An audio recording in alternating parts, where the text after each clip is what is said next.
Salut tout le monde et bienvenue sur Optimiseur W.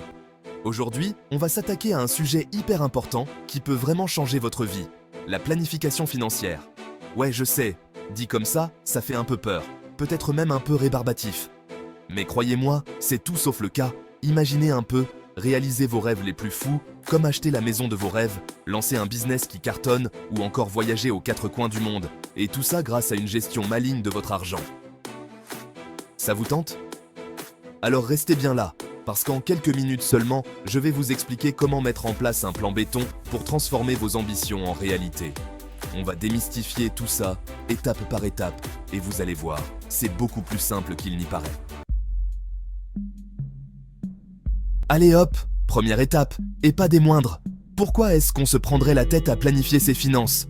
Franchement, on n'a qu'une vie, autant en profiter à fond, non ? Alors, pourquoi se prendre la tête avec des budgets, des économies, tout ça ? Eh bien, figurez-vous que c'est justement pour profiter un max de la vie.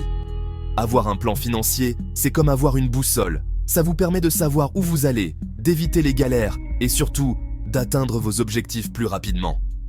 Imaginez, vous rêvez de partir en voyage au Japon depuis des années. Avec un peu de planification, vous pouvez faire de ce rêve une réalité. Plutôt cool, non ? Maintenant que vous êtes convaincu de l'importance de la planification financière, enfin, j'espère, passons aux choses sérieuses. Comment on fait concrètement ? Pas de panique. J'ai décortiqué le processus en 5 étapes simples et efficaces.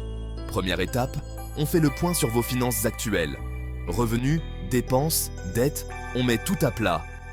Deuxième étape, on définit vos objectifs.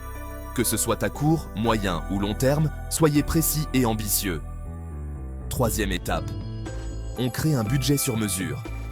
On identifie les dépenses indispensables, on réduit les dépenses superflues et on alloue une partie de vos revenus à vos objectifs.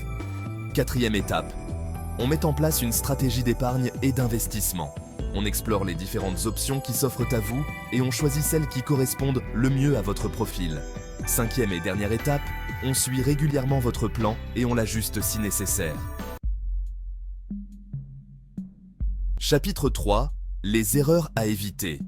On arrive maintenant à la dernière partie de cette vidéo, et pas des moindres, les erreurs à éviter en planification financière. Parce que oui, on a tous fait des erreurs, moi le premier. Mais le plus important, c'est d'en tirer des leçons pour ne pas les reproduire. Alors, quelles sont les erreurs les plus fréquentes ? Première erreur, ne pas avoir de budget du tout. C'est comme conduire les yeux bandés, vous risquez de finir dans le décor. Deuxième erreur, sous-estimer ses dépenses. On a souvent tendance à oublier les petits achats du quotidien, qui au final pèsent lourd sur notre budget. Soyez vigilants. Troisième erreur, vivre au-dessus de ses moyens. Quatrième erreur, ne pas épargner régulièrement.